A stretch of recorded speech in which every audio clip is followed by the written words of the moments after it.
My name is Azlan Adnan and I'm the founder of the Green Party of Malaysia.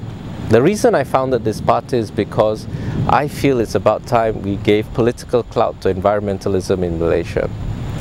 For a long time, man has adapted to the world around him, adapted to the environment. But once man received a certain amount of knowledge, a certain amount of technology, man was able to change the environment to suit man.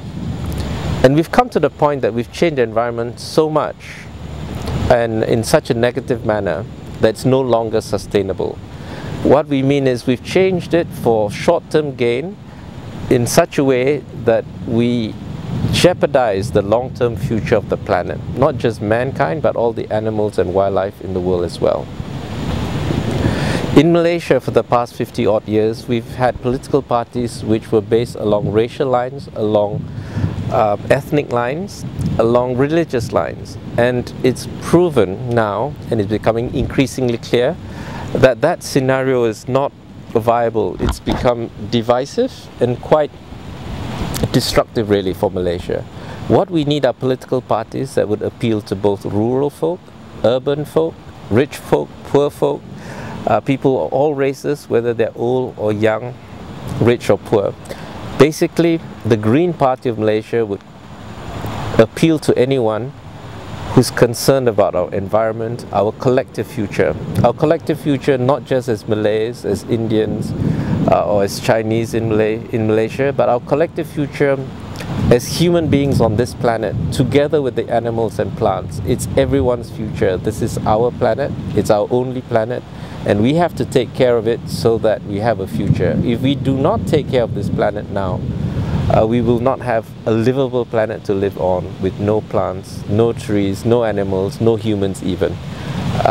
If you think we want to leave the planet and go on and colonize some other, colonize the stars or planets elsewhere, that's just a pipe dream. In fact, it may not be such a bad idea. If I had my choice, I'd removed every human being from this planet for 100 years, let the planet recover and repopulate it. But then it's impossible to do that. So what we really need to do is take care of our environment so that we have a future to live in. We have a place to live in, and not just we as humans, but all the animals and plants as well. Excellent. What are some of the issues at the moment that you can see in Malaysia that really need a green approach? Really, we need a game-changing scenario. We've had the same game being played in politics in Malaysia, but the players change. What we need is a new game. And this game that I want is a game where we have sustainable development. Development which would not jeopardize our future.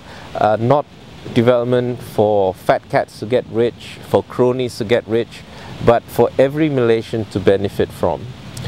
We have technologies in the past which were poor, but we've had technologies in the past which were cheap and affordable, but not implemented by the government because it was not a mega project.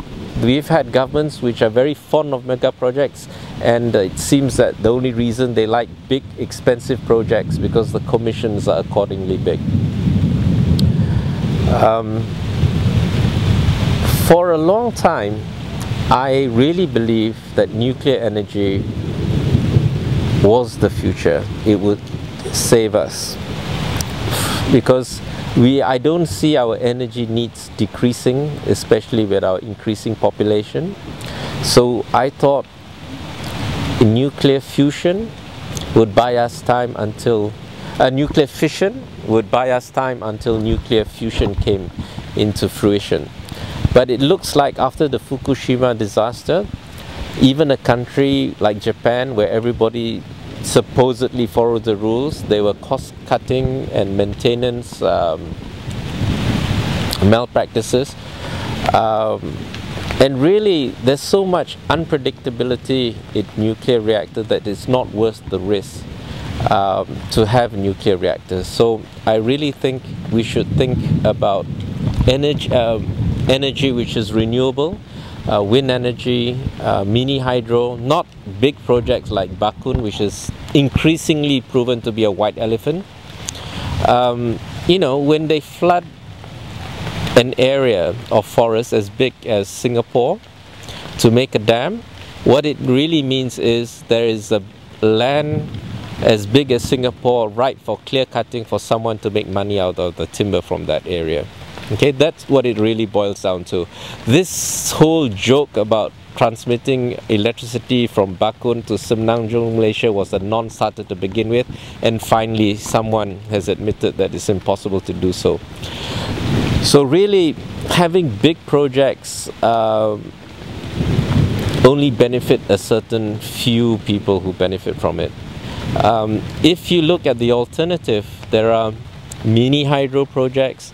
In fact, I'd like to go on and talk about the Gorlov helical turbine engine, which you can even put in Shabas pipelines and generate electricity. These are something which are green, which are viable, which are affordable, which are doable, but we do not have, well, the present government certainly does not have the political will to make it happen. So that's why the Green Party is here, to give you a future which is clean, which is safe, which is a world we enjoy to live in, not polluted, not full of noise, not full of corrupt people.